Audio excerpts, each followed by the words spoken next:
Om Namo Bhagavate Vasudevaya. Om Namo Bhagavate Vasudevaya.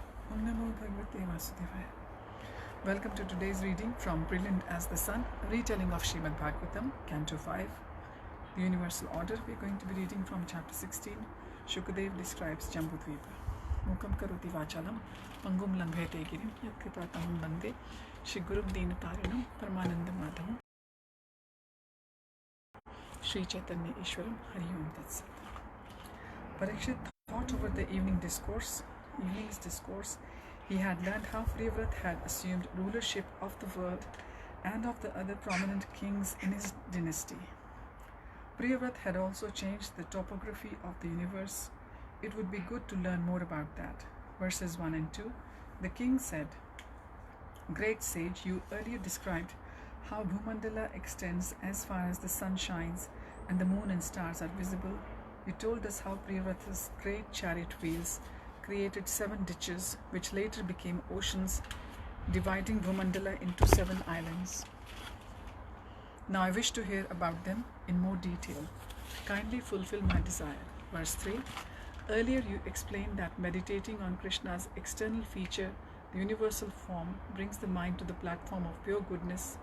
From that, the transcendental position, one can understand the Supreme Lord. Vasudev, whose subtle self-effulgent form is beyond the material nature, my Lord, please describe the universal form in more detail. Verse 4, Shukadev said, "My dear king, Krishna's material energy expands unlimitedly. It is a transformation of nature's 3 qualities, goodness, passion, and ignorance, and no one can explain it fully and perfectly, even in a lifetime as long as Brahma's." Parikshit thought of Bharadwaj from the Vaisheshika school of thought. He could not see him in the darkness, but felt sure he would struggle to accept Shukadev's statement that the universe was not fully knowable. Philosophers like him believed it was possible to deduce the layout of the universe using empirical clues and logic. He said, "Can we know nothing of the universe?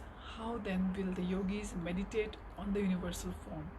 O king, certainly no imperfect soul can ever describe this material universe accurately despite extensive speculation. However, I shall describe the regions which are in the earth's vicinity on which we live, along with their names, forms, and measurements."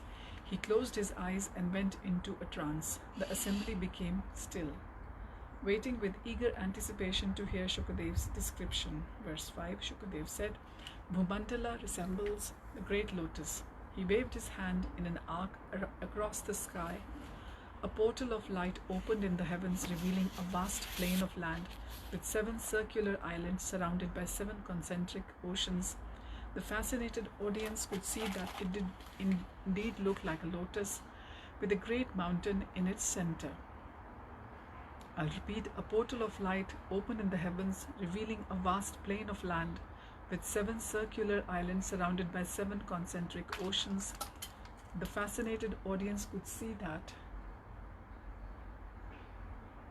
it did indeed look like a lotus, with a great mountain in its center, shaped like an inverted cone and surrounded by many smaller mountains, and what looked like an immense wall going right around its perimeter. The image slowly changed, blurring the outer parts and bringing the central island, shaped something like a lotus leaf, into clear perspective. Shukadev said, "The central island of Bhumandala is called Jambudvip. It is 100,000 yojanas in diameter." Verse 6, Shukadev waved his hand again and Jambudvipa came into still sharper focus. Parikshit saw that the great mountain ranges divided into 7 horizontal strips. As the image became clearer, he saw that 2 more mountain ranges divided the central strip into 3 roughly square sections. The areas on the far south and the far north were bow-shaped. Shukadev said, "As you can see, Jambudvip is subdivided into 9 tracts known as varshas or continents, which are each 9,000 yojans square in area. There are 8 mountain ranges dividing these land masses and marking their boundaries, 3 in the north, 3 in the south, 1 right of center and 1 left of center." Shukadev again waved his hand and the image of the central section came into clear focus. Verse 7, he said, the central continent of Jambudvip is Ilavrita Varsha. Parikshit and the sages saw that the inverted conical mountain they had seen earlier rose from the very center of Ilavrita, vast and golden. Shukadev said, this is Sumeru mountain. Its height is the same as the width of the entire Jambudvip, 100,000 yojans. Since Bhumandal resembles a lotus, you can think of Sumeru as its pericarp. Parikshit gazed up at the sky, awed by the vision. He examined it carefully and said, from this image, it doesn't seem that Sumeru's height exactly equals Jambudvip's width. That's because 16,000 yojans are below the earth, said Shukadev. The mountain's width is 32,000 yojans at its summit and 16,000 yojan at its base. Verse 8, Shukadev circled his hand again and the image gradually shifted north of Sumeru, revealing three mountain ranges. The first of these mountains is Nil, the second is Shweta, and the range closest to the northern region edge of Jambudvip is Shringavan. Each of them is 2,000 yojans wide. They all extend both to the east and west to saltwater ocean surrounding Jambudvip. They are all the same height, but their length reduces by 1/10 going from south to north. This means that the length of Shweta is 1/10 shorter than Nila, and similarly Shringavan is 1/10 shorter than Shweta. Parikshit said, what is the length of the two central mountain ranges? 100,000 yojans. What are the northern Varshas called? The continent between Nila and Shweta is Ramyak Varsha. The one between Shweta and Shringavan is Hiranmaya Varsha, and that between Shringavan and the edge of Jambudvip is Kuru Varsha. Everyone stared up at the mystical vision created by Shukadev in the sky. Mount Nila shone like a great sapphire. Shweta mountain was pure white speckled with gold, and Shringavan was bluish like the neck of a peacock streaked with gold.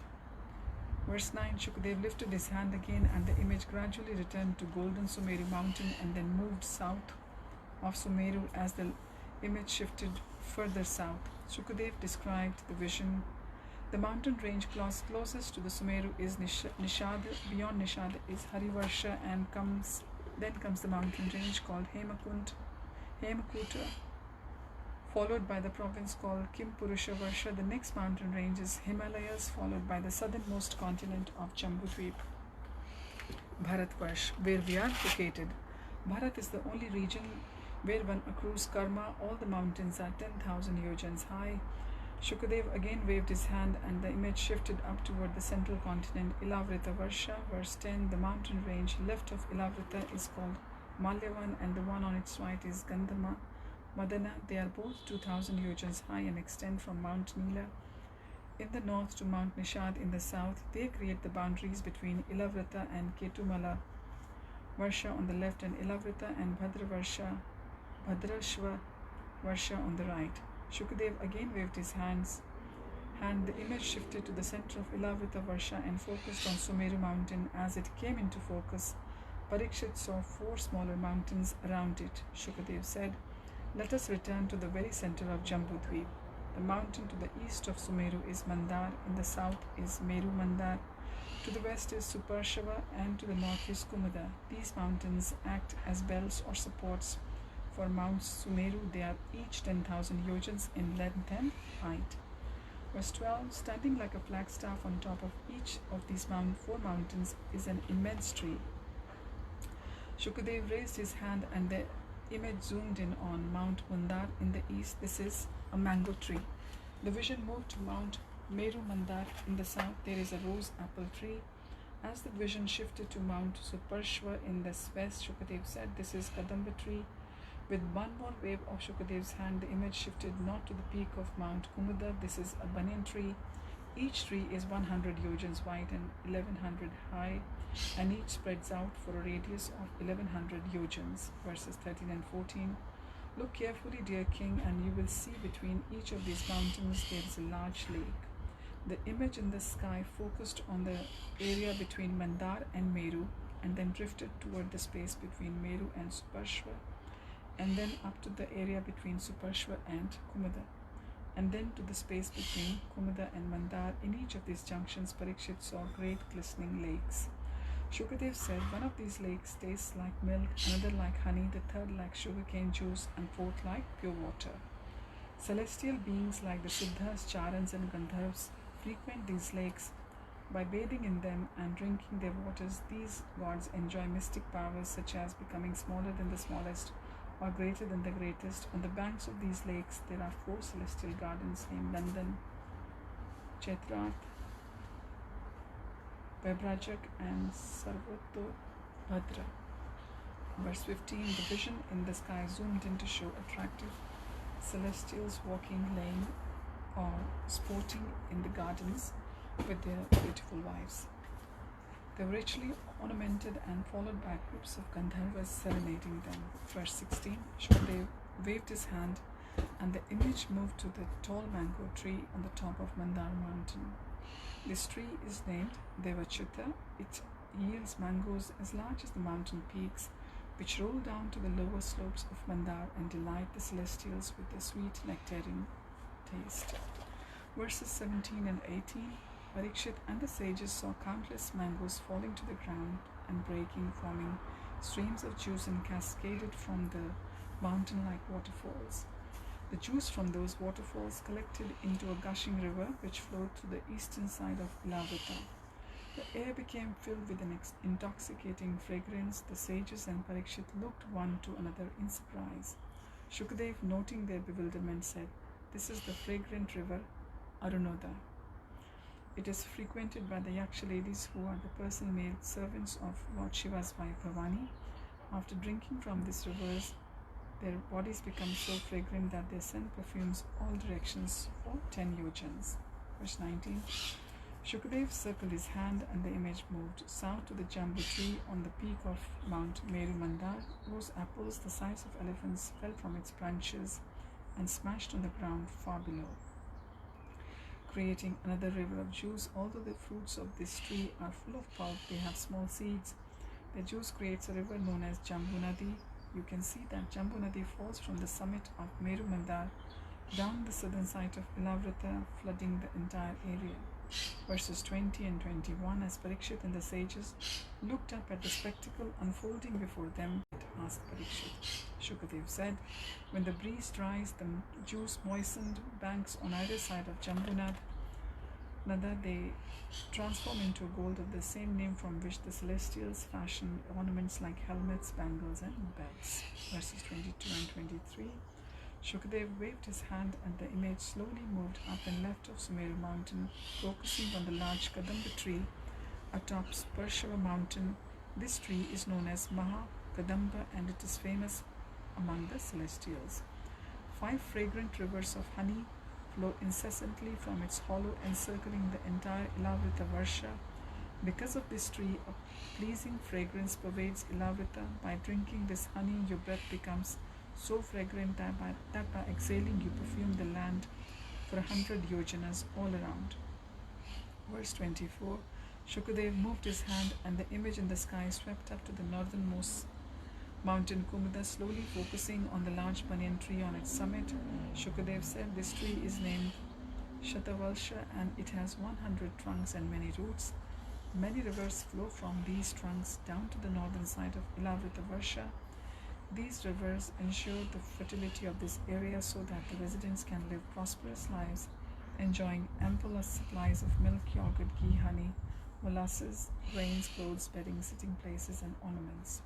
Verse 25, indeed, despite living in the material world, the residents of Ilavrita live off these products happily until the end of their lives.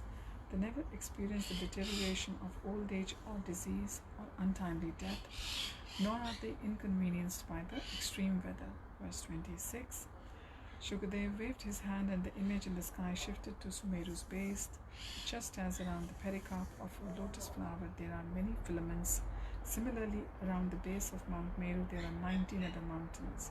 Verse 27, Shukadev waved his hand and the image slowly shifted, briefly focusing on other mountain ranges. You will notice 2 other mountain ranges east of Sumeru, each extending from the north to the south for 18,000 yojanas. They are Jatara and Devakuta.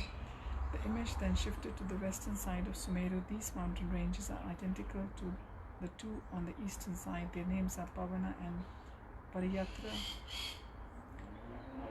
The image slowly shifted south, revealing two more mountain ranges extending from the west to the east. These two are Kailash and Karavira and are also 18,000 yojans long.